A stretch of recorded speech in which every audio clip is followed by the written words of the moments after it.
Recently मैंने एक video post किया था यूट्यूब पे जो कि वायरल हो गया, जिसमें मैंने अपने नए एसजी बैट की मशीन नॉकिंग दिखाई थी आपको।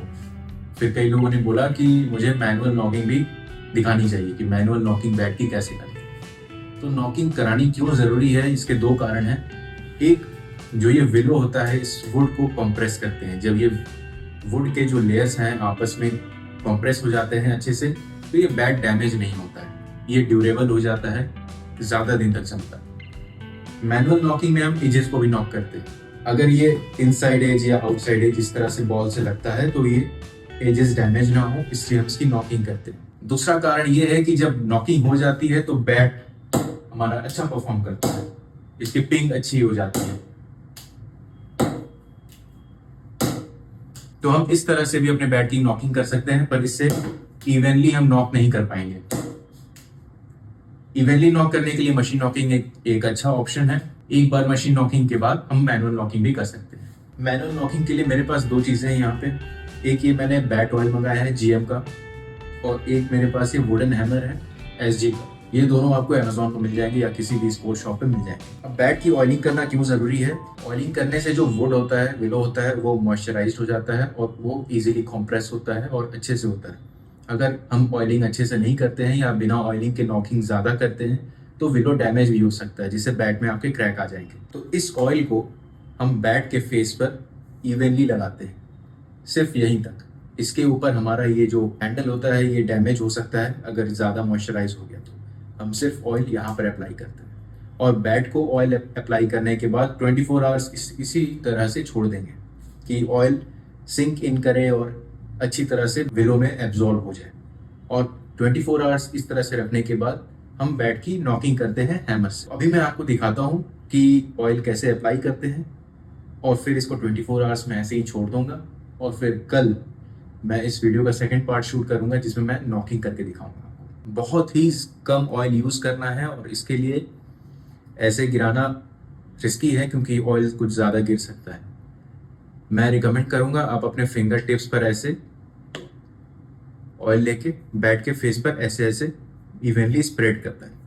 दूसरा ऑप्शन है कि आप कॉटन लेके उसमें ऑयल को एब्जॉर्ब करके और बैट के फेस पर ऐसे अप्लाई करें, और पूरी अच्छी तरह से अप्लाई करने के बाद इसको ऐसे ही छोड़ देना है।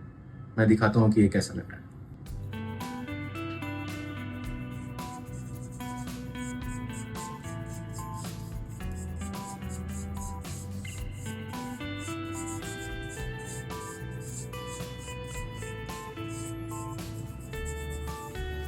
ऑयल हम सिर्फ स्टिकर तक करेंगे, स्टिकर के ऊपर नहीं करेंगे, सिर्फ बैट के फेस पर करना है।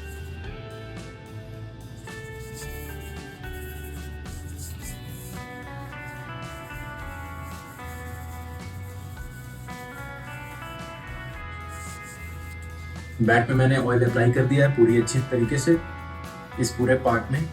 ध्यान रहे कि ये स्टिकर ना हो आपके बैट में ऑयलिंग या नॉकिंग करते टाइम, क्योंकि ये बेकार हो जाएगा। फिर मैंने इसलिए रिमूव नहीं किया है क्योंकि ये बैट नया है और अभी इसको रिमूव करने से अपर सरफेस को डैमेज हो सकता है। तो ये कई लोग को बुरा लग सकता है कि मैंने बिना टेप निकाले इसकी ऑयलिंग की और नॉकिंग करने वाला हूँ। तो मेरे बैट में यही स्कोप है फिलहाल, तो मैंने यहाँ पर ऑयल अप्लाई कर दिया इवनली, अगर आप देख सकते हैं तो। अब मैंने यहाँ ऑयल अप्लाई किया, मैं चाहूँगा कि ये ऑयल सिंक करे और अच्छे से एब्जॉर्ब हो जाए। हमारा स्वीट स्पॉट काफ़ी इंपॉर्टेंट होता है और ये अच्छे से नॉक रहता है, पर ये जो नीचे का पार्ट है और ये ऊपर का पार्ट है इसमें नॉकिंग अच्छे से नहीं होती है। तो यहाँ पर ज़्यादा फोकस करना है क्योंकि ये ऑलरेडी स्वीट स्पॉट है, यहाँ पर आपको आवाज़ भी अलग सुनाई देगी। अब मैं इसको 24 आवर्स के लिए इसी तरह से छोड़ दूँगा। तो बैट को ऑयलिंग किए हुए 24 आवर्स हो चुके हैं और बैट का जो फेस है ये ड्राई हो चुका है। अब इस पे ऑयल फील नहीं हो रहा है, पर हम स्मेल कर सकते हैं। ऑयल पूरी तरह से जितना हमने लगाया था वो एब्जॉर्ब हो चुका है।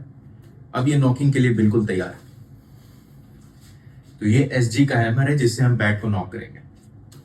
तो मैनुअल नॉकिंग के लिए हम बैट को ऐसे पकड़ते हैं और बैट को 45 डिग्री एंगल पे रखते हैं और फिर हम एजेस को नॉक करते हैं स्टार्टिंग। तो ये इस तरह से करते हैं। अब बिल्कुल साइड से ऐसे नहीं मारेंगे, ऐसे हिट नहीं करेंगे। जिस तरह से बॉल आउटसाइड एज की तरह जाती है, उस तरह से हम इसको धीरे धीरे हिट करेंगे।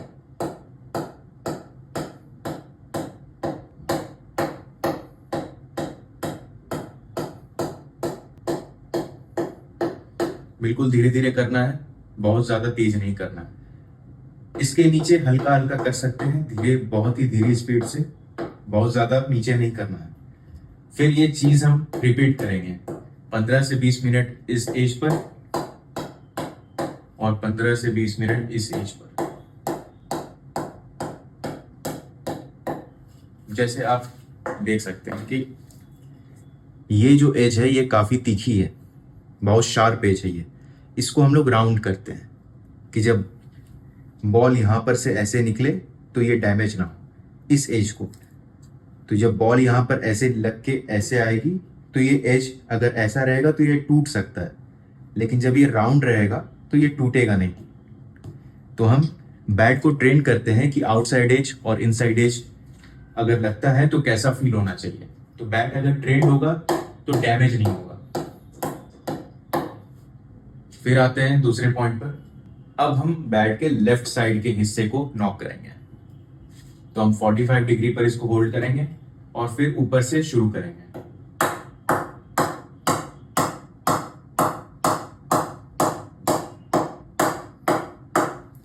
बिल्कुल हल्की स्पीड में करना है, बहुत ज्यादा फोर्स नहीं लगाना है। हम फोर्स बीच में यूज कर सकते हैं क्योंकि ये स्वीट स्पॉट है। इस पर बस मैं हैमर करूंगा, ये खुद रीबाउंड होगा। तो ये आवाज और आप फील कर सकते हैं जो इसका नेगेटिव फोर्स आएगा। तो हम ऊपर से नीचे, नीचे से ऊपर ऐसे करेंगे। फिर राइट साइड में ऊपर से नीचे, नीचे से ऊपर 15 से 20 मिनट दोनों साइड। फिर हम आएंगे बीच में।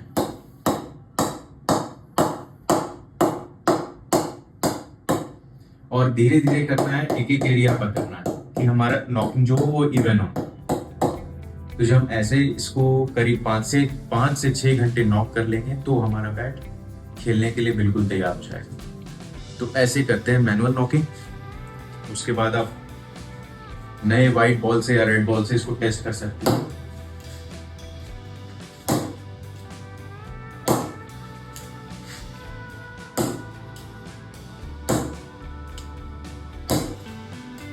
जब बॉल स्वीट स्पॉट पर लगता है वो काफी ज्यादा ऊपर जाता है।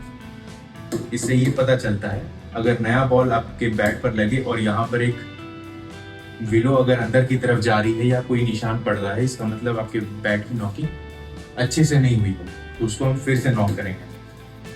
तो हम इस तरह से बैट की नॉकिंग को, बैट के विलो को चेक कर सकते हैं कि नॉकिंग अभी अच्छे से हुई है या नहीं।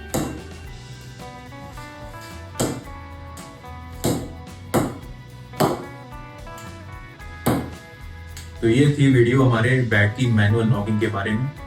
कैसा लगा इसको जरूर बताइएगा कमेंट में, और उन तक पहुंचाइए जिनको मैनुअल नॉकिंग करने नहीं आती है या वो जानना चाहते हैं कैसे होती है। थैंक यू, और सब्सक्राइब करना ना भूलें।